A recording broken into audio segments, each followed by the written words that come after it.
For life.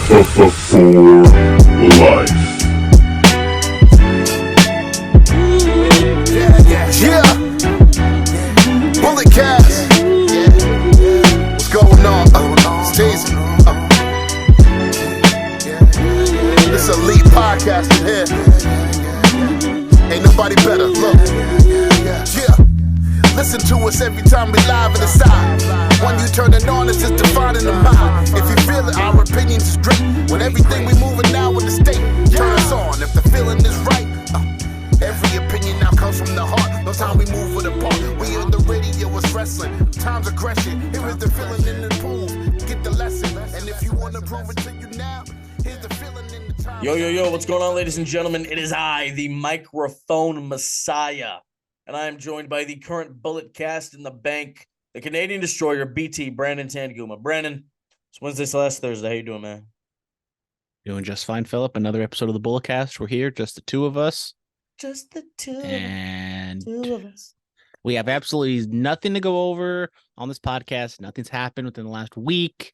It's been so drama-filled, easygoing. Should be just a light and easy, quick podcast, right? Yeah, we're going to talk about, the people who got to see Monday Night Raw this past week and a little Dynamite, some NXT, and that's really it. Yeah, nothing. No, like super major news, like possibly one of the biggest stars of the past 20 years just getting fired for, some might say just cause, some might say for no cause, but that didn't happen last week, right? Things happened. We're going to talk about. But first, we are going to recap AEW All Out. Recap coming a little. I guess what? Just a few days late. We may have promised it to be on Tuesday, but it's fine. It's fine. Remember when we used to recap these immediately after they happened? Well, we get older, times change. You know why I stopped doing that? These days. Why is that? Because the last time we recapped something immediately after it happened, it was All Out last year, and the press conference happened, and we should have just waited and then had it all. So we can thank brother Phil. Thank you, Punky Brewster. Yes. AEW All Out had happened. Brandon, take us through the card.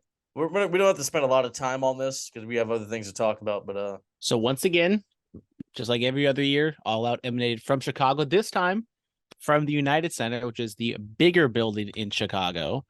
This is where the Blackhawks, the Bulls play, unlike the Now Arena, which is where All In/All Out have been for the past few years. That's a smaller arena, but they probably should have just stuck to the Now Arena because they got about 10,000 people into the United Center. No CM Punk, no build.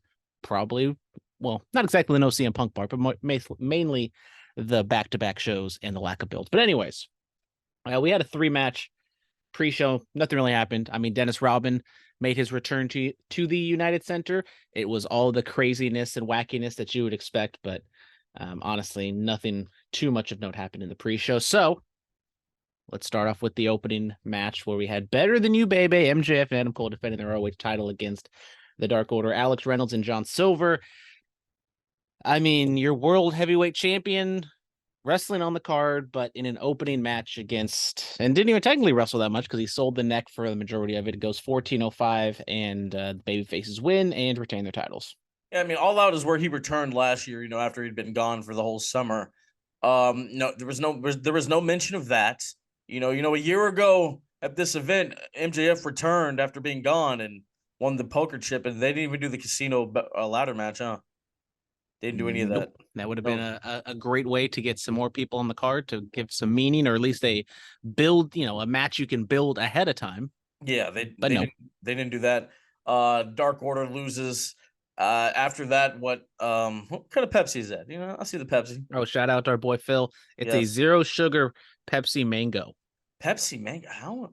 Yeah, it's okay. It was just one of those things that, at the grocery store, they'd be doing those sales. If you just buy like a bunch of soda, you get some soda for free. So I was like, you know what? I'll try the Pepsi Mango. What's the beige can of Pepsi? Which one is that? Have you seen this? I think you should know what I'm talking about. If it's beige, then I would assume it's probably some sort of, I know they have a coffee one, but I don't think that's what you're talking about. No, it's not coffee. By the way, coffee and soda is disgusting. I don't know how people do that. I wouldn't dare. It's probably some sort of vanilla or cream type soda. What is it? Now we're just talking about Pepsi here, We're gonna talk about Pepsi Phil later. Yes. You guys never know what you're gonna get on this show, guys. But yeah, I mean, tag champs win and then Samoa Joe comes out there, pushes MJF, kind of a little recreation of that NXT Brooklyn show where MJF was a security guard and got pushed. But MJF goes and starts throwing hands with Joe. Oh no. Why would he do that? Well, we uncovered a little bit on Dynamite, which we'll talk about a little bit later, but you know, it was a cute little segment in between time, and obviously kind of plants the seeds for Samoa Joe and MJF going on. The match itself, like, it was fine. I guess I'm happy they didn't go too much into the commie shtick, but then maybe I would have liked that just because it could have had MJF and Adam Cole wrestle the match together. Before we get any further in, I found out it's Pepsi Nitro Vanilla Draft Cola. There you go. Have you had this? I have not had this. I believe I've had the blue one. It's like one of these new gimmicks, and like I'm looking, and it's I see the Pepsi Mango here at Safeway. Or where did you get that? Did you get that at Safeway? Is that what you go? I'm a Lucky's guy. You're lucky. Safeway, man. I'm gonna have to really start going back to Safeway, man. You know, I've been a grocery outlet guy for quite a while, but Safeway, you know, I did some Uber Eats and you know, I had to buy things for delivery, and I'm like, Safeway is kind of fire, man, with the things they have, and you know, they got the little deli and whatnot. Anyways, Lucky's through and through. Also helps it's right down the street for me. Okay. It's really just where I am. You know, sometimes I go into Lucky's. I'm not opposed to either. I'm a man of the stores. I'm a man of the stores. At Albertsons, and then they had like the gimmick where Lucky's and Albertsons like married each other. That was a wild commercial. And then they just went back to Lucky's. But there's also Save Marts around here in California. Mr. X, you're getting to know about all the local Bay Area grocery chains right now. Yes. Drop down what your local grocery store chain is. Yeah, if you're Smart, and you ever been to Smart and Final? Been to Smart and Final a few times. Gone to the grocery outlet. There's one on Hesperian. There's two on Hesperian. There's like the one more south in Hayward. There's one in like San Leandro. Yeah, they turned the old Rasputin's into a. It's a goddamn shame. You turned Rasputin's into a grocery outlet, and I went in that grocery outlet one time, and I was like, never again. I had a respect for Rasputin's. I think got some good wrestling DVDs there. That's basically the only place you can get wrestling DVDs around here. I think there's still a Rasputin's. It might be in like the Great Mall or something. I don't know. Gotta check that out. But yeah, Joe faces Shane Taylor for the Ring of Honor Television Championship, beats him. Yeah, kind of a strange match going in. Not a lot of build. Like, there was build on ROH because Shane Taylor won this in a tournament. Shocker, I know. Tony Khan booking a match based on a tournament, but it was good. You know, for what it was, I guess. Have we lost the value of tournaments because AEW does them so much?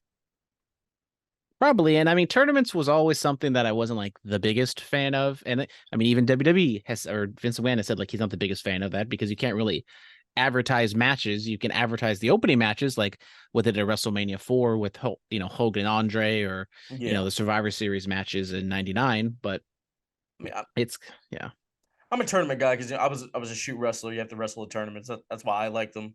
But yeah, it is what it is. Shane Taylor's lost like quite a bit of weight since the last time I've seen him. You know, congrats to him, man. He was moving around pretty well in there. It was a solid match for what it was. I thought maybe they were just gonna have Joe either run right through him, or maybe Shane Taylor pulls off the upset, but it was kind of like a happy middle ground where Taylor gets some offense in, so Joe was kind of selling for him a little bit, but then it was a hoss fight. Yeah, we got another one later, and you know, Samoa Joe ends up getting the win, so it kind of puts over Joe and Shane Taylor at the same time. But like, look, Joe kind of beat him quickly, but it wasn't easy. Yeah. Speaking of another house, we got Luchasaurus, who is like technically the TNT champion, but actually we all know it's Christian Cage is the TNT champion. He defended against Darby Allin, and this one goes 12-20. Luchasaurus retains. You know, good match. Finish was kind of weird where Christian faked or was going to just decapitate Nick Wayne, and then Darby was distracted, but then he didn't save Nick Wayne. He looked like he was going to go for the coffin drop of Luchasaurus instead. No real follow-up from what I remember on today's Dynamite on that, but whatever. And yeah, Luchasaurus gets the win in a physical. You know, as you would expect, Darby Allin just getting tossed all over the place, and I think he bled in this match as well. But he did. Luchasaurus retains the championship in a good match. Yes, and a good one. All right, hashtag analysis. Then we move on. We get the other house fight, the meat event, some might call it. Miro takes on Powerhouse Hobbs. This one goes 15-40. Miro gets the win. Hobbs should have won. Hobbs should have won. Yeah, I would not have been opposed to either man winning this match. And something we haven't seen kind of in a while, of a crowd going into business for themselves, and they just chanted, beat your meat forever, just meat, continuous meat pun chants. Look what Big E started. I think it did kind of elevate the match just a little bit. I think you could have shaved some time off as well.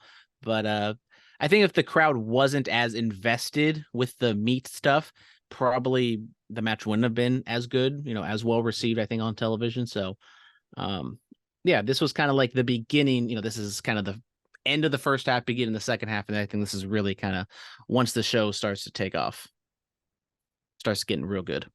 Yeah, CJ Perry, the former Lana, made her debut. She did, and she pulled the old Jeff Hardy of hitting her pose while her man's getting beat up, and she walks down the ring, and Miro just disavows her and says, "You're not real," and walks away. So I guess we have to wait for a collision to see exactly what's going on with that. And no word, or I guess there is word that CJ Perry is not signed to AEW, at least long term. So might have just been like a one-off couple appearances and kind of tie up that loose end, and she goes away forever. I don't know. Well, we'll see. We'll see. Then we got Chris Statlander defending her TBS title against Ruby Soho. Chris Statlander retains in a 12-25. Match was solid, hard hitting. Really did not like this finish where Toni Storm pops up from under the ring, steals the spray paint can, distraction finish. Chris Statlander gets the win. It's a distraction finish, then also a distraction finish on a heel with another heel kind of getting involved, even though I assume Toni Storm was turned babyface sooner rather than later. Yeah, I mean, we did have another women's match, but that was on the pre-show. Only women's match on the main card. But it was fine while it lasted, and I do think it was kind of one of those matches with the crowd didn't care going in, but I think the wrestlers kind of got the crowd into it a little bit later. Yeah, it happened. As the old saying goes, no one got hurt. It's all we can ask for. Yes, move on, please. Then here we go. This is really once the show starts getting real good. We got Bryan Danielson, the last minute CM Punk / Ricky Steamboat replacement, taking on Ricky Starks in a no disqualification strap match, 22-40. Just an absolute brawl, slapping each other, whipping each other, bleeding everywhere. So Tony Khan not only fires CM Punk in Chicago, he put on an event where a white man whipped a black man and people were cheering for it. In 2023, this is what we're doing. This is the product that we're putting on television. This is what we're doing. He made people pay to watch a black man get whipped. How is nobody talking about this? How is nobody talking about this? Probably because it was a fantastic match and both It's fantastic that a black man got whipped. That's not what I said. I said the match was you're fantastic. going to say the match is fantastic. Him getting whipped is a part of the match. Thus, you're saying it was fantastic that he got whipped. It is a fact that a black man did get whipped in this match. I don't think there's anything deeper beyond that, any deeper connotation that is being linked to, possible past transgressions that have happened in this country. Guys, what have I been saying for years? Tony Khan doesn't know how to book black people. Well, you must have loved the Swerve Strickland promo he cut today. But I was so upset with this specific thing. I didn't even watch Dynamite. Oh my goodness, the humanity. Yeah, I'm not. It's a damn shame. I don't think I'm missing much. But outside of that aspect of things, I thought this match was absolutely fantastic. Danielson comes in much earlier than I think he probably should have, but they worked a safe enough style in a bloody strap match. But Ricky Starks, this was, I think, by far the best match of his career. You could say best match of the show, or maybe stole the show with this match. And just absolutely brutal. If you have, I know a lot of people probably didn't buy this show. If you can either buy it or find some alternative ways to get this show, I definitely would recommend starting with this match. I mean, You want I to don't know where recommend them watch a match where a black man got whipped? Brandon, the I black know Twitter, the I'm black just, TikTok. You, but I was told there's no such thing as black TikTok and black Twitter. I mean, the That's what things I you was have told. said over the years pertaining to the African American community. Gee, my goodness. What are you What's talking about? what? Oh my god. And look, for our listeners out there, if somebody wants to do a dive and make a compilation of the outlandish I can't be racist. My co-host is black. of the outlandish things that Brandon has said over the course of this show, please. Well, I mean, we have 342 episodes or 440 episodes, 340 episodes of me saying dumb stuff. So Send it our way. strap in, folks. Strap Strap in. Oh God, I'm on strap in, fire. strap on. Hello. Oh, Anyways, moving right along, we got the Black Pool Combat Club taking on Eddie Kingston and Shibata in a tag team match. No 15 minutes, 55 seconds. Match itself technically has no build, but there is the simmering feud between Eddie Kingston and Claudio Castagnoli, which kind of made me question the finish here, where Claudio pins Eddie Kingston. We all kind of presume there's going to be some sort of ROH title match between the two, and that's why it kind of had the finish flipped where Eddie pins Claudio, but no, they had Claudio pin Eddie. I still think that match is happening. I just think we might take a little windier road to get there. It already happened. Why would they do it again? Well, because Eddie is bitter. Eddie does not let things go. AEW staff should know how that goes, and hopefully Eddie doesn't get himself into trouble or anyone says any comments that turn Eddie into, get him angry and snap at someone backstage. Yeah, we don't want Tony Khan to feel like his life is threatened, right? We don't want that. We would not want that to happen. Moving on. We got Konosuke Takeshita and Kenny Omega in just a one-on-one singles match. And once again, another absolutely fantastic match. Did not realize it went this long. 30 minutes and 30 seconds. Takeshita gets the win. As he should. Relatively clean. We did get a little bit of chicanery at the very, very end with the screwdriver, but it didn't lead to the finish. Takeshita hits Kenny with a naked knee and knocks him out cold. And I mean, just fantastic match. Once again, Kenny Omega putting on the green tights, similar to what he wore back in the day in DDT when him and Takeshita did their thing back there. And it was, retro Kenny Omega in what he can do at his age, at his, relative health here in 2023. So, as you said, Takeshita, I think, was the right guy to win, especially back-to-back wins, something they can boast. They boasted on Dynamite this week. So, another stellar match in the running, but I still probably put this in the third match, I think, out of the three top dogs for the best match of the show. But once again, it was a Japanese, and all three of the matches in here were, the strap match, this one, and the main event were all different in many different ways. Obviously, the strap match more hardcore, this one more of like a Japanese style singles match than the main event, kind of blending the two together. We have another match before that, the penultimate match. Bullet Club Gold defeat FTR and the Young Bucks, 8-man tag. This one goes over 20 minutes, and we didn't really get any CM Punk chance throughout the night, but then, of course, once the Young Bucks go out there, that's when it kind of turns up a little bit. Never got super hostile, super loud, but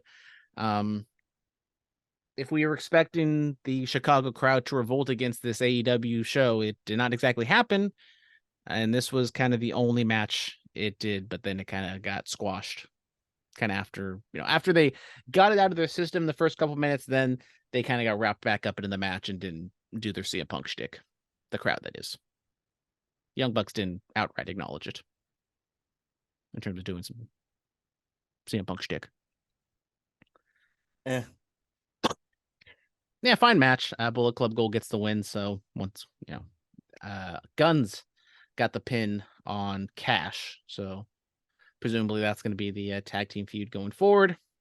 And, Yeah. Then, main event, Jon Moxley is your new AEW International Champion as he defeats Orange Cassidy in 1950. Stellar match. Absolutely loved it. And I mean, when I get on my soapbox and I talk about how I am not a big fan of the AEW World title being in this funny ha-ha shtick with MJF and Adam Cole, watch this match, and this is exactly what I wish the AEW Championship and pretty much every major championship should be. It told a sports-like story. Orange Cassidy defending his championship. He's broken down, but it really means a lot for him. First ever main event for Orange Cassidy. He tries it his best. Jon Moxley's a killer. Is that his first main event? Pay-per-view main event. No, he was in a pay-per-view main event with Kenny Omega and Pac for the AEW World. Singles main event. Okay, there we go. There we go. After I put down all the clarifications, singles main event. And I mean, once again, I just absolutely love this match. Not no hardcore, but there was a lot of blood involved in this match, mainly on the Orange Cassidy side. And I do kind of wonder if maybe the finish should have been reversed with Orange Cassidy getting the win, because I do wonder how much, Jon Moxley can get out of the International Championship, but if MJF is going to be tied down with Adam Cole in the tag team division and whatever the hell else they're doing over there, maybe it's a good idea to have Moxley just be a serious singles champion and kind of carry it for however long he's going to. But just a wonderful match, wonderful show. I know the build had a lot to be desired, but I thought this show was absolutely fantastic. We're doing letter grades, Phillip. I'm giving this one an A. It just basically strictly off the ring work, but if there was some build and some like meaningful matches, could have been an A+ show. One of the best shows of the year. I'll say it. Way better than All In. And I don't think it's even close.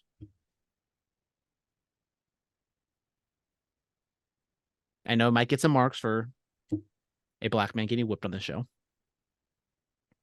I don't even want to grade it. That's how upset I am. So that's how upset I am. I don't even want to grade it. Moving on. CM Punk has been terminated from All Elite Wrestling. I will read the statement here. So this came out 4 days ago. It says, All Elite Wrestling AEW has terminated the wrestler and employment agreements between Phillip Brooks, CM Punk, and AEW with cause effective immediately. The termination was confirmed today by Tony Khan, CEO, General Manager, and Head of Creative of AEW. The termination follows a week-long internal investigation of an incident occurring backstage at AEW All In London on Sunday, August 27th. Following the investigation, the AEW Discipline Committee met and later convened with outside legal counsel before making a unanimous recommendation that Khan fire CM Punk with cause. And then Khan put out a statement. He said Phil played an important role with AEW and he's thankful for his contributions. Termination of his AEW contract with cause was ultimately his decision and his alone, and one of the hardest things he's ever had to do. Yeah. I say things are work because that's just where my brain is and everything. Still hoping this is one. I pray to God this is still somehow a giant work, and if it is, I will give Tony Khan the biggest applause that I've probably ever given anyone. If this is all just actual reality, my God, what are you doing? You fire him in Chicago, and then you have the audacity to go out in front of those people and try to explain yourself and get booed damn near out of the building. This makes Tony Khan look like an absolute joke. You literally created a show for this guy to come back because other people had a problem with him, and now he's gone, and you just decided to get rid of him, decided to fire him. You never should have brought him back if this was going to be the case. Now, viewership is going to go down on Collision. We all know this. Allegedly, like 90,000 people stopped watching after the announcement of CM Punk's firing on Collision. I would not run in Chicago if I were him for a very long time. I would find another place for All Out. I really would. yeah, man. I mean, this just makes him look stupid. It makes him look like an idiot. It really does. I mean, we've been talking about this whole CM Punk situation for exactly a year now at this point, because it all started at the All Out press conference and it's culminated here the weekend of All Out. And from what I've gathered, it seems as though the sticking point was a separate private conversation that Tony Khan and CM Punk had either, I believe it was right after the Jack Perry incident. And so this is just, I think, just CM Punk and Tony Khan know exactly what happened. But it seems as though they got into a discussion. It got heated, obviously, and Punk lunged and, did something towards Tony Khan. Now, I will say the whole feared for my life thing, that's gotten him some heat, and I kind of agree. It's also, I think, some like legal, some legal advice or something, because there is going to be some sort of litigation stemming from this. My guy. We know CM Punk loves his litigation. My guy. The whole I feared for my life. Like, give me a break. Are you serious? Vince McMahon literally got punched out by Bret Hart. Vince didn't choked by nails. Yeah, Vince McMahon didn't come out there and say he feared for his life. It evidently not even evidently, it led to him being probably the most hated heel in the highest point of our industry. But look, man, if he had just taken a true authoritative role last year when the press conference was happening, he should have just put his hand over the mic and said, "Hey, nah, stop. Like, stop right now." And then, I don't know how you could have prevented the brawl or whatever that happened with the Elite. But yeah, man, I mean, I hope now actual authority is backstage. Don't try to be one of the boys. Be the boss. Well, I mean, I've had this conversation with other people. Vince McMahon would never. Vince McMahon and the people that worked under him always commanded a level of respect to where things like this did not happen. Now, sure, you had, your problems with guys like Shawn and whatnot back in the 90s, but stuff like this didn't happen. I mean, and then you have the reports of CM Punk not wanting to shake William Regal's hand. Let me ask you this, bro. Literally, like 30 minutes after said altercation happens with Jack Perry and all this other stuff, it's being reported detail for detail for detail. Why are we just now learning that CM Punk didn't want to shake William Regal's hand and William Regal got to the company over a year ago? Why are we just now learning this? I think it is pretty obvious that there is a sizable group of people within AEW who were not CM Punk fans. And so, I mean, literally the Young Bucks, or at least Matt Jackson, took a victory lap at Collision on Saturday. And it's an ugly situation all the way around. I mean, you got the Elite who, there's rumors and that there's supposed to be some sort of meeting between the Elite and Punk before All In, and that got canceled. But then it's like the Elite side are saying there was no meeting because they didn't want to do the meeting. Punk made it seem like they canceled on him, and it's such confusing and just unnecessary BS between everybody. And then now the rumors are coming out that he wanted to go back to WWE and be in the Rumble and have a match with the person who eliminated him at WrestleMania. How do you guys even know that information? Like what are we doing here? Like, what are we actually doing here? And all this stuff over real glass, apparently. Look, Jack Perry, my guy. Use sugar glass. We won't know the difference. And I mean, that's the other thing. We talked about it last week of like Jack Perry. He's not getting a pass by this because he's like suspended indefinitely. I don't know if he's going to be back in the company, if he's getting like the Triple H curtain call treatment when he comes back. I don't know what's going to go on with him, but like what he did showed so little like regard in just awareness, because obviously CM Punk is someone who does not take anything laying down, and he should know that CM Punk is the opening match. So he should know CM Punk is like gonna be around Gorilla, or he probably will bump into him. So he knowingly said that, looked into the camera and said, "Real glass, cry me a river," blah, blah, blah. And so he probably said that because he didn't like Punk. He's more of an elite guy. He's probably scoring points with the bosses. And yeah, it sucks. And I mean, we've chronicled it. I'm kind of more of a Punk guy, but I like the elite, and both sides are obviously wrong. Two wrongs do not make a right. And I just hope that now Punk is gone. The dark cloud that everyone's kind of blaming everything on is gone. Now we can kind of get back to square one, pretend like it's 2019 all over again. And, they're going to build it back up, and it's, the old AEW, and they can keep it moving. And like that, all out, absolutely fantastic show. I have no doubt that there was a lot of motivated men and women back there who are like, look, he's gone. There's a lot of people doubting us. This card, there's people saying this card is going to suck. They went out there, absolutely tore the house down. Now, can they continue this? I don't know. But now that Punk is gone, you have no excuses for what's going on backstage and why you are the way you are. Look, man.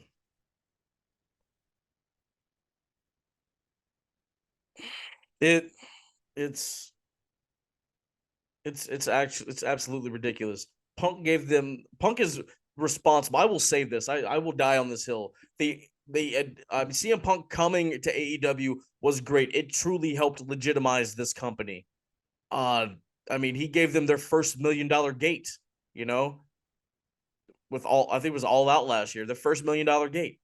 I mean, come on, man. This is ridiculous. And honestly, it's just sad. CM Punk is arguably one of the best wrestlers of the past 20 years. He comes back after his long hiatus. No one thought he was going to come back. He does come back finally. And possibly this is how it all ends. I mean, I know not everyone gets the Tom Brady, Peyton Manning ending where you can walk out, high and mighty, but this was kind of sad to see him go out like this. And then when after he beats Joe and he says goodbye and kind of blows a kiss, that means a whole lot more now, because maybe he knew. Maybe he knew this was it. So there are 3 situations that can happen now.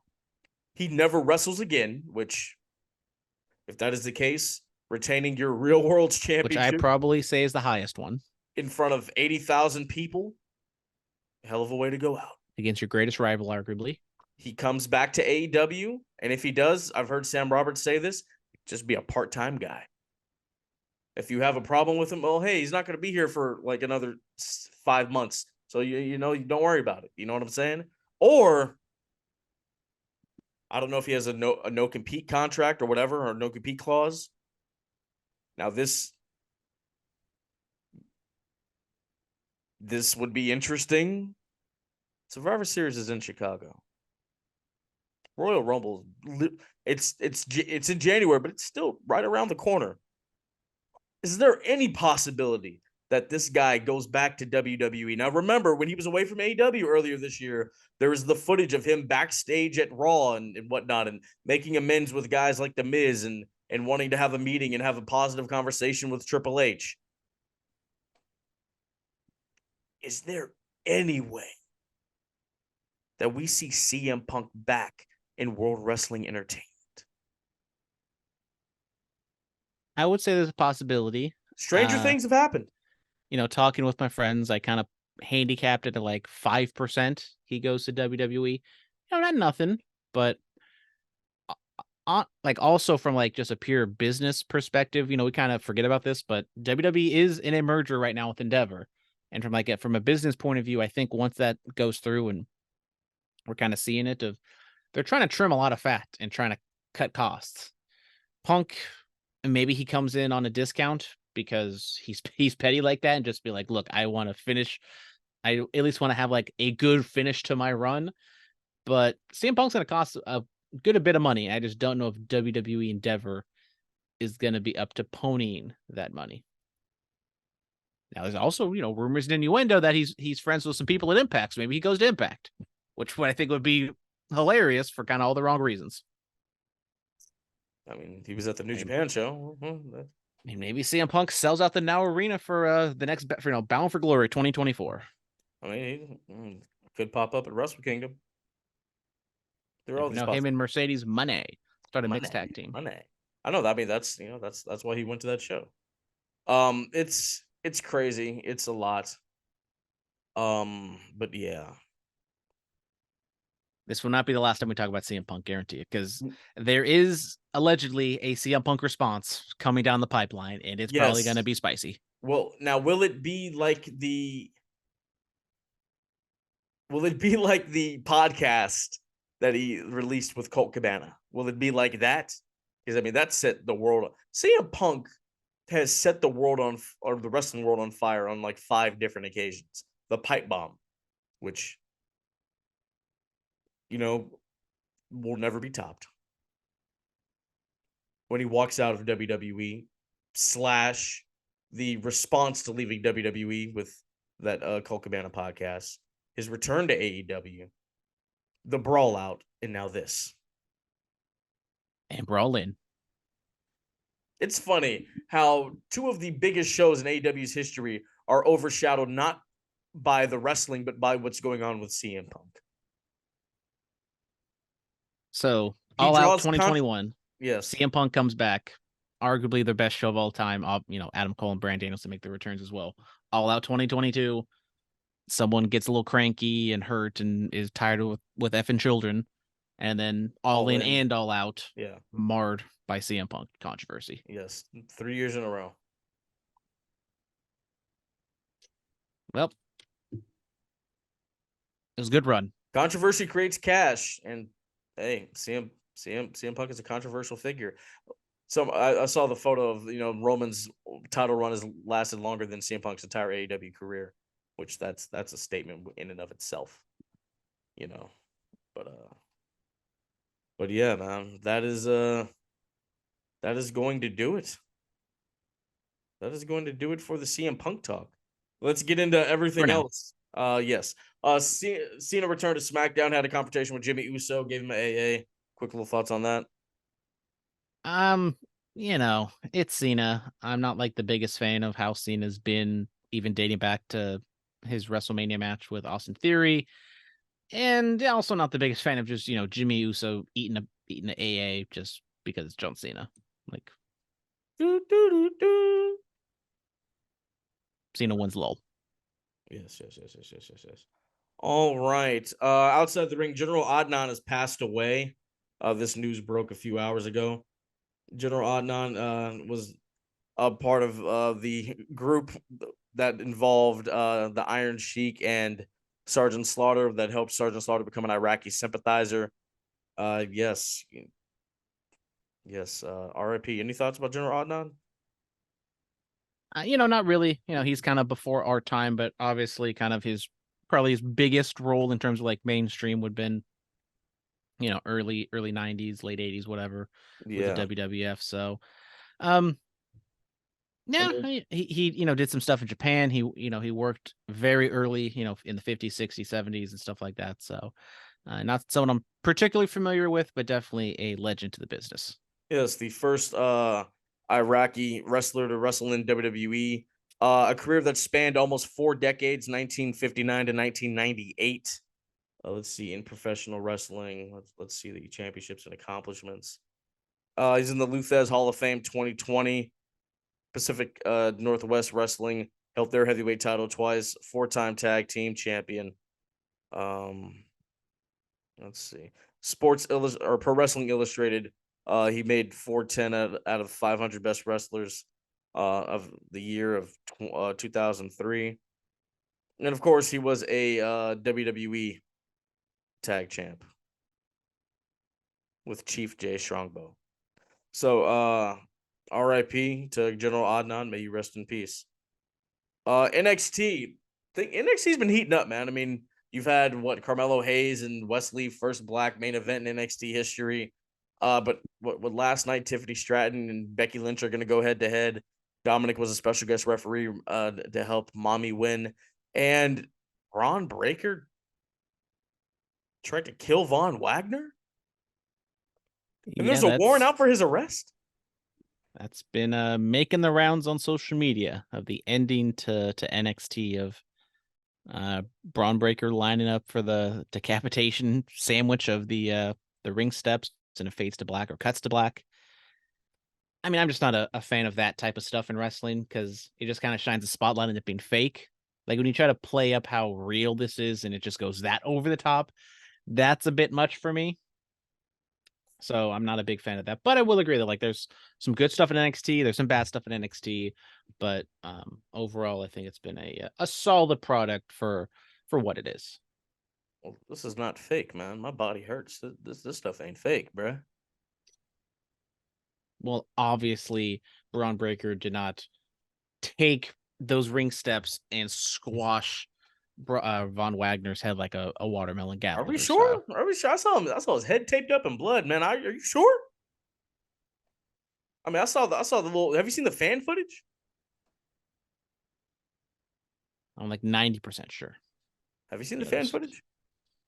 I have not. I don't know if I've seen the fan footage you're talking about. I mean, like, I'm like you can see like his head is like there when those steps go down, man. All right. Unfortunately, if Von Wagner, something happens to him next week, I will apologize. Yes. All right, fan mail. Dan, anyone else getting Mr. Kennedy vibes from LA Knight? Yeah. I didn't just add the it's in the email. It's in the email there. Do you get Mr. Kennedy vibes? This is a new one. I mean, I can kind of see it just because he's like a very, very over the top kind of bombastic, loud personality, but they're just kind of different bombast, if I can kind of explain it. Like Mr. Kennedy was kind of like a loudmouth, I'm gonna kick your ass type of guy, while LA Knight's like a loudmouth, I'm like talking crap and whatever. Like Mr. Kennedy's a I don't know. It's kind of hard to explain that. Like I kind of see where it's coming from, but I also kind of see it being different as well. Big fan of Mr. Kennedy back in the day. Unfortunately, got popped for steroids or whatever, and never really recovered. Mr. Kennedy. Mr. X, the Hall of Famer. Who dat? Yes. He sent us some fan mail last week, but we'd already recorded. So sorry, who day, Mr. X. Sorry, this is don't want to kind of outdated. Any Bengals fans. He gives he did give a tribute to Bray Wyatt. I will read this one. What else can you say about Bray Wyatt? He blessed us with his genius, and while we may not have completely understood it at times, he was always able to keep us interested and, more importantly, entertained. I was lucky enough to see him at Starrcade in Cincinnati in 2018, where he was a surprise tag partner in a 6-man tag. This was one of the last times he came out as the original Bray Wyatt character before he returned with the Firefly Funhouse and The Fiend. Thank you for everything. You inspired so many of us. See you down the road. It's beautiful. And now, new fan mail from Mr. X. To borrow a phrase from the Grateful Dead, what a long, strange trip it has been. Was this at all how we thought CM Punk's return to pro wrestling would be? At the end of the day, who was most at fault here? Is all the blame with Punk? Does Tony Khan bear the brunt of the responsibility? I feel that it falls on both of their shoulders, but that's just my opinion. And you're not wrong, buddy. So where does Phil go now? Is he finally going, or is he finally done with wrestling, or does he return to WWE? We just talked about that. Why do you think AEW hasn't mentioned Mercedes Moné since All In? I think it was just a one-time appearance. She's not signed yet. They want her there, but I think with the injury, it kind of muddies the water of like, bro, you don't want to like get people's hopes up if you're not going to be there for a while. And if I'm a wrestler, and since all these reports are going on about all this chaos backstage, I wouldn't want to work there. I mean, Wrestle Dream allegedly is going to have some Shimmer talent there, so I would presume it's Forbidden Door, Jace. I would presume we maybe see her there. I don't know what her ankle status is, and also, I mean, I'm not saying she's as bad as CM Punk, but I mean, she walked out of WWE a couple years ago, so like I would not be shocked if we get a similar thing with Mercedes Moné in the AEW locker room. Now, the women's locker room, well, I mean, the women's locker room itself has had its issues with like Thunder Rosa, Britt Baker. So I don't know. Just saying, if Mercedes Moné shows up and there's some issues, I would not be surprised. Yeah. Again, why do we know all this information? The goddamn dirt sheets. If these dirt sheets are so good, how come we didn't know that Seth Rollins has been wrestling for 4 years with a fractured back? How come he had to be the one? Because that's medical and that's HIPAA violations and stuff. Oh, sure. But we learned about all these other injuries. Why didn't we know about that one? No. Yeah, exactly.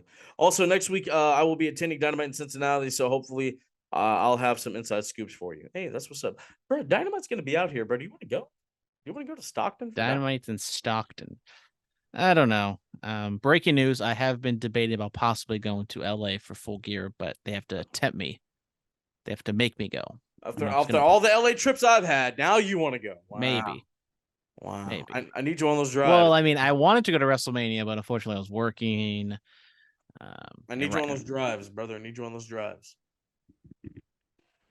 Maybe we'll see one of these days. No, I don't like doing it all by myself. I don't like doing it all by myself. All right, we are going to move on from that. Raw. It didn't happen. They didn't listen to me, Phillip. You should have put it on the line. You really you were so gung ho. You really should. I fill out the paperwork, everything that has to do it, and for whatever reason, the higher ups told me, yeah, no, we're not going to accept this. That's not how this That's works. exactly what happened. The Ring General is now the longest reigning as of what, Friday. Friday is the official day. I think as of 12 minutes ago, because it was today. Are you sure? Was it today? I just saw something on Twitter that said that was posted 12 minutes ago, and it said that Gunther is now the official longest reigning champion, Intercontinental champion of all time.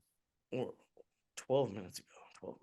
Because it is 9:12, which means it would mean midnight on the East Coast, which apparently is the only coast that matters. Because how do we know? Like, what time frame did Gunther win his championship? Did he win it on the Central Time? Did he win it on the East Coast, the West Coast? Did he win it internationally? I don't remember. Well, he was in America when he won it. Well, now we need to know, what's going on. Is he the... Okay, I don't know. I saw something, but maybe it's fake news. Yeah. Well, today, or I believe it's in one of these days. Anyway, Gunther is the longest reigning Intercontinental champion of all time. Oh my goodness! Congrats to him. The Ring General did this. They've hyped this up on Raw so beautifully, man. I mean, showing all the Intercontinental champions of the past, there's some present day stars in there, along with the greats. Hyping up Honky Tonk Man moves to number 2 after it's over. What did Gunther say in his little promo? Your fairy tale doesn't equate to my legacies. I thought that was a beautiful line. But man, congrats to Chad Gable, man. I mean, someone who just organically got over with his gimmick. I mean, he should have never came back from Shorty G, and he did, and he was in a prominent spot, main eventing for the IC title on Raw. WWE is such a great time right now where people are just organically over. I love it. And the company is completely cutting them out from underneath them, like back in the day.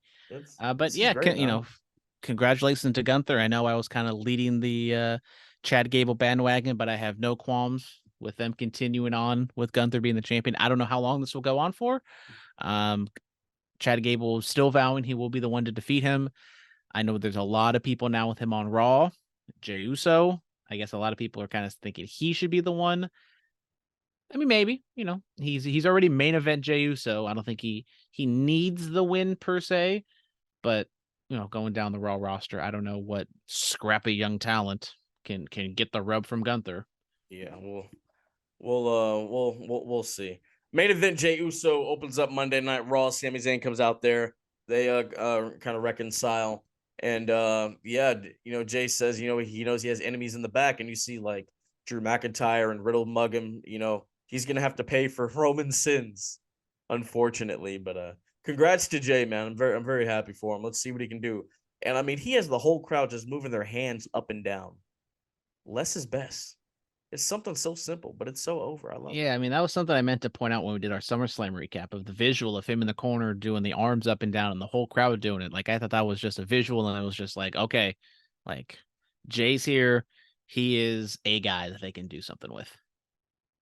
Absolutely, man. I mean, he's proven that he's more than just a tag team guy. He's gonna have a nice little singles run, and we'll see what Jimmy will do on SmackDown and whatnot. But yeah, I'm happy for him. Moving on from that, Rollins and Nakamura brawl.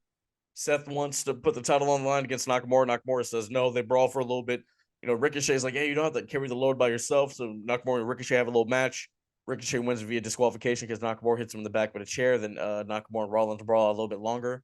I assume this is going to go to Fastlane.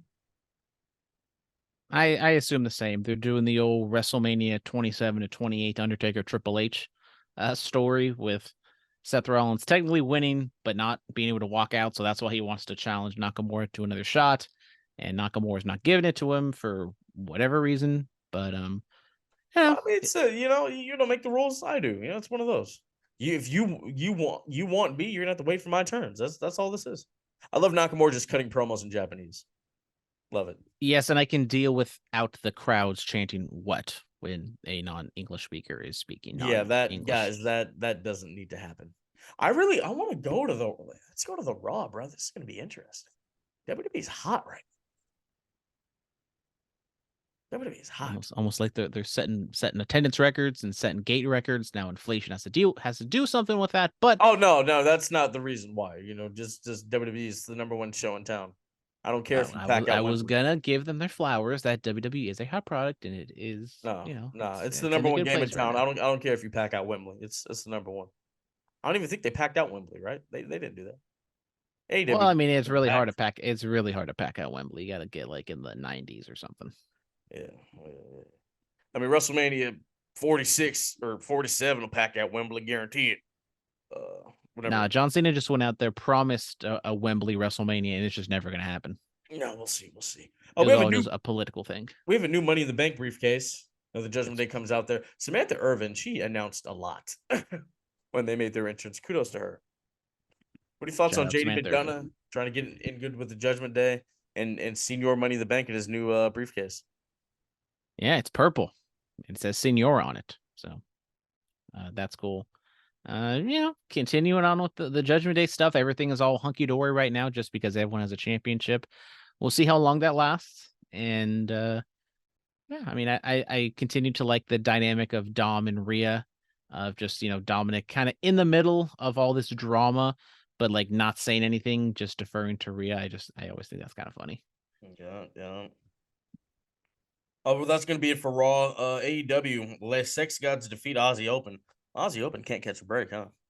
I know. I mean, they were, on New Japan, and they were kind of a good upcoming tag team with Will Ospreay, and now they're on AEW, and they just lose all the time. Yeah, I mean, Les Sex Gods get the win, but the main focus was on the Don Callis stuff and some miscommunication with Jericho and Guevara hitting each other, and they get into a shoving match, and Guevara walks out. So who knows what's going on with that? Presumably some sort of singles match between the two, and I think at the end of the day, this does end up with Guevara either teaming or just straight up joining the Don Callis family.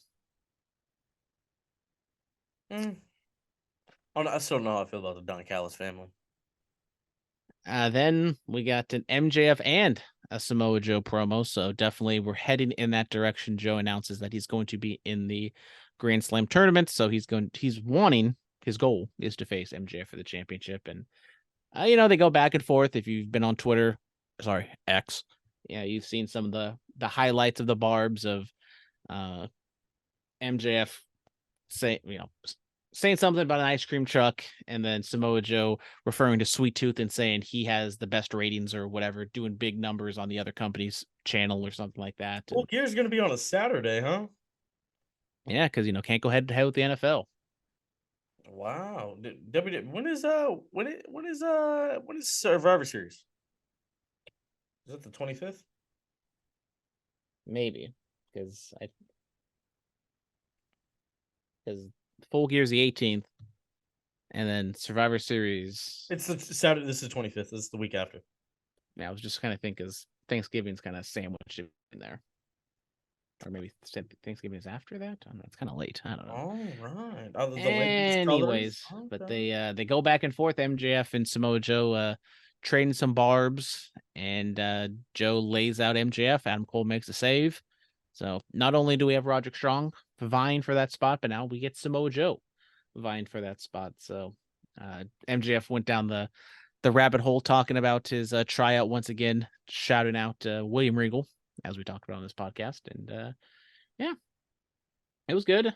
Samoa Joe, I think, we didn't see him talk too much in WWE, like really like carry himself on the stick like he is doing right now. And I'm glad for him. He's doing some good work on the mic right now. What do you think of MJF and Samoa Joe? Would you rather see that with the kind of the WWE tryout history, or maybe what they're building with Roderick Strong and the Kingdom and all that stuff? I mean, I still feel like that's kind of goofy. I would like to see MJF get a little serious right now, and Samoa Joe's the guy to do that. Exactly. Speaking of Roddy Strong, he had his first match in the tournament. They did a little sit-down interview with him, talking up his family history of his like mom being a drug addict and his dad being an alcoholic. And with the heel, you can never know what route he's going, if he's being serious or if he's going over the top. I don't know, but he wrestled selling the neck the entire time, then also wrestling pretty good with the hurt quote unquote neck. And he beats Trent to move on to the quarterfinals, I think, of the tournament. There are so many matches going on right now. There's some on Dynamite. There's gonna be some on Rampage. There'll be Bro, they're doing winners of Samoa Joe versus Jeff Hardy on Rampage? yeah. So Rampage might actually be a must-see show. Turning it back to TNA, like what, 2009, 2000, whatever. Not even. I mean, they feuded in WWE for. I mean, that's the most recent incarnation of their matches. But yeah, I mean, I'm thinking like Jeff Hardy, like maybe like a 2012, 2013-ish TNA. But yeah, nonetheless, I'm interested to see that. What else do we have on here? Hangman Page promo interrupted by Swerve. Yeah, Hangman Page gets called, well, not called out to the ring, but he does an interview with Tony Schiavone talking about the over budget battle royal and winning it for the children and winning it for the teachers. Shout out Hangman Page, shouts out the teachers and said they're overworked and underpaid, and shouts them out as he used to be a teacher back in the day. Maybe wish John Cena said something like that to the Writers Guild, but that'd be too much to ask from John Cena. And he gets interrupted by Swerve. Swerve comes out very stone-faced and serious, and he just basically like cut a promo that I would believe CM Punk written for him, because he just said, like, look, you were destined to be the guy. It doesn't seem like you want to be the guy. I want to be the guy. They're not giving me the chance. I'm not a big fan of, that type of verbiage, but I don't think he said that exact type of verbiage, but he also pointed out the fact that I think something Phillip would really like if he was Adam Page and he was given the opportunities he got, he would have already been the first Black AEW World Champion. Whose house? Swerve's house. Oh, I'm gonna have to go back and watch that now. See, this is what we need, man. Yes. Oh, I love it. I love it. Is it wrong to say I liked Adam Page better when he was a drunk? Is that wrong to say? No, I mean, that was really when Page was like at his peak in terms of like crowd popularity. And then, I mean, unfortunately, COVID happened. And so that's true. That is true. COVID did happen. I mean, he was like, he did lean on the alcohol stuff during the pandemic era, but a lot of it was him drinking with the fans. So, but I did very much enjoy this promo, similar to what you said with MJF and Samoa Joe. I think this feud can get a serious Hangman Page. I think a serious Hangman Page is the best Hangman Page. But I also like Swerve. I kind of want him to win to kind of get boosted, because it kind of feels like he's the jobber to the stars. So, I mean, with MJF possibly being a babyface going forward, maybe a build-up Swerve, we can get like a Swerve MJF match for the world title after he goes through Hangman Page. But I mean, Swerve, just like what CM Punk said, he was saying nothing but facts. I was not going to stop him because he was not telling lies. Because I do agree that Hangman Page is a top guy and should be a top guy, but for whatever reason, I know he's had a kid and there's been some personal stuff and some injuries, but he won the title too late. That's what it is. Timing is everything in this business. I mean, exactly. He won the title against Kenny. I mean, I was going to All Out 2021, kind of thinking it was going to be Kenny and Hangman. They didn't do it then. I think that would have been the perfect time to do it, especially if you were gonna have like a Danielson Adam Cole debut. Like that show would have just been absolutely just blown it out of the water. A++, 101%, bam. And they didn't do that. They waited to Full Gear. Still a cool moment, but Hangman Page didn't get like the top stone cold face run that I think we kind of expected from him. Yeah, it was Christian Cage at All Out 2021, right? Mm-hmm. And by the way, I want to say this, man. When they announced a new signing and it was Hall of Fame worthy and it was Christian Cage, people were disappointed. 2 years later, look at him now. One of the top heels in the company, and I'm not gonna lie, a menace to society. A true that boy, bad news. He a menace to society. His whole "your father's dead" LOL gimmick is it's something. And also hitting on Nick Wayne's mom. You just if your father is no longer with us, do not get in the wrestling business. Christian Cage will feud with you and hit on your mother. He kind of warned us about Jack Perry. He was right. Christian was right. And that clip of CM Punk saying he was going to kick Jack Perry's ass from 2 years ago, that's kind of funny now. Or him on commentary saying, if you don't like Jungle Boy, then you must be the problem. Well, he never said he disliked him. They just had disagreement. All right, guys, that is going to do it for all the talk as we wind down here. I am going to preview UGWA this Saturday. To Live and Die in SJ Narrative Fermentations. You're going to see a lot of great matches. Money, Power, Respect to the world's freshest tag team do battle one more time. I believe winner gets an opportunity at the UGWA tag titles at Devil's Night at Emporium and SF next month. You have Dave Dutra, the Battle King, defending the UGWA title against Surza. You have Jordan Blue, Richie Coy, and Big Baby Powder in a triple threat. Jordan Cruz, the Gatekeeper champion, defends his title against Nick Xander. Jordan Cruz has left the Battle Kingdom. Can he remain the gatekeeper of the Underground? Not only that, you will see matches like Rob Shit versus Lazarus, an absolute banger, which is going to be Kenny K and Midas Creed taking on THC. Now, Midas Creed is a member of THC, so this is going to be something very interesting. Not only that, the Graveyard Shift will also the Graveyard Shift will also defend their tag titles against Lyta J, and I believe the Beast of the East champion Jaya Jewel. So a lot of cool stuff is going down, guys. You don't want to miss it. I hope to see you guys all there. And then not only that, the Solano Brawl of the Solano Street Fair in Berkeley. Oasis Pro is putting on a free show. So come out there. I believe we start at noon up until 5 o'clock. So come out there. Watch that. Thank you guys so much. I know you like it. Yeah, the Bullet Cast, fearless. The Bullet Cast, fearless. The Bullet Cast, fearless. Elite podcasting, we on. The Bullet Cast now, fearless. The Bullet Cast now, fearless. Elite podcasting, no we on. Elite podcasting, no we on.